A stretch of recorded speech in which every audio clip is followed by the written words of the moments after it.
শত্রুকে যারা দূর থেকে পঙ্গু করে বা প্যারালাইসিস করে বিছানায় ফেলে রাখতে চান, তাদের জন্য আজকের এই নকশার ভিডিও। আমি তান্ত্রিক গুরু রাজ্জাক আপনাদের মাঝে আজকের এই ভিডিওটা উৎসর্গ করলাম যারা শত্রু জ্বালায় অতিষ্ঠ হয়ে গেছেন, পিঠ দেয়ালে ঠেকে গেছে। শত্রুকে বিছানায় ফেলে না রাখলে আপনি রাস্তাঘাটে চলাফেরা করতে পারতেছেন না, আপনার জীবনটাকে গুছিয়ে নিতে পারতেছেন না। তো সেজন্য এই কাজটা করতে বাধ্যগতভাবে আপনি সিদ্ধান্ত নিয়েছেন। তো আমি আপনাদেরকে এখন পূর্ণাঙ্গ নিয়ম বলে দিব কিভাবে আপনারা এই কাজটাকে করবেন। তবে প্রথমত বলে রাখি, এই কাজটা করার ক্ষেত্রে প্রথমত ভক্তি এবং শ্রদ্ধা সহকারে এই বিদ্যাটার উপরে বিশ্বাস রেখে আপনারা দিন নির্ধারণ করবেন, যে কোনো শনিবার অথবা মঙ্গলবার দিন। শনিবার অথবা মঙ্গলবার দিন সুন্দর করে আসন করে বসবেন। অবশ্যই গোসল করে পাক পবিত্র হয়ে এই নকশাটাকে নিয়ে বসবেন। শত্রুর নামটাকে সংগ্রহ করে বসবেন, নাম, বাবার নাম এগুলো সংগ্রহ করে বসবেন।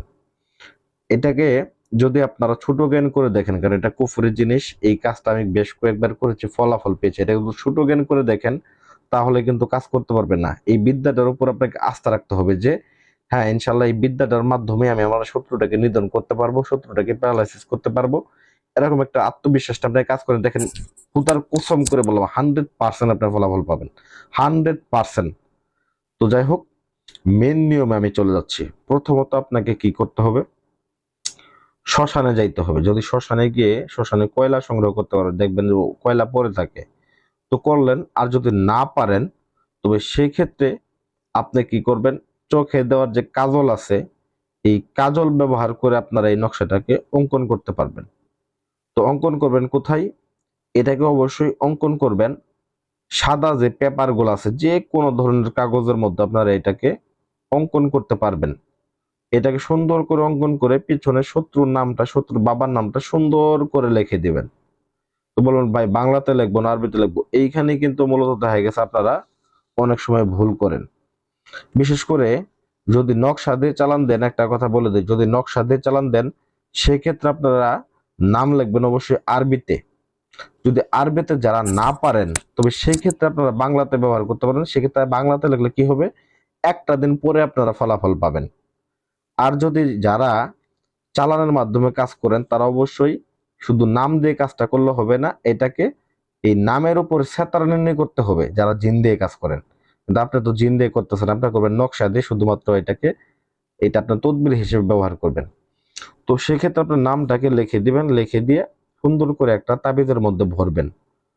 যে কোনো একটা লোহার তাবিজের মধ্যে ভরে মোম দিয়ে মুখ আটকে নেবেন।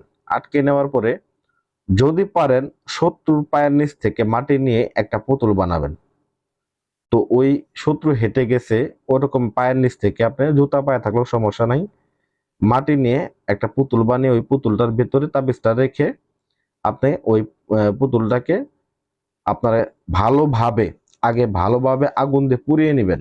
কিসের আগুন, আপনার চন্দন কাঠের আগুন দ্বারা পুড়িয়ে নেবেন। পুড়িয়ে নিয়ে আপনারা কবরস্থানে যেভাবে মানুষ দাফন করে ঠিক একই রকম ভাবে সাদা কাপড় দিয়ে মুড়িয়ে আপনারা ওইটাকে পুঁতে দিয়ে আসবেন। তবে এটা অসুস্থ হওয়ার পরে এটা কিন্তু আপনার প্রায় 21 দিন পরে কিন্তু শত্রু মারা যাবে। প্রথমত অসুস্থ হবে, তারপরে 21 দিন পরে মারা যাবে। তো তারপরে হচ্ছে কি, যাদের মূলত দেখা গেছে শত্রু পায়ের নিচে যারা মাটি সংগ্রহ করতে পারবে তারা কি করবেন, তারা মূলত 3টা কবর থেকে মাটি সংগ্রহ করবেন। ওই কবরের 3 কবরের মাটি দ্বারাই মূলত এই পুতুলটাকে বানাবেন এবং কি ওই তাবিজটাকে পুতুলের মধ্যে ভরবেন এবং অতঃপর পুতুলটাকে পুড়িয়ে তারপরে ওই পুতুলটাকে আপনারা পুঁতে দিয়ে আসবেন কবরস্থানে গিয়ে। যদি মানুষের মতো পুঁতে না দেন, যে দাফন কাফন যদি না করেন, সিম্পল ভাবে যদি পুঁতে দিয়ে আসেন তারপর আপনার কাজ হবে, 100% গ্যারান্টি।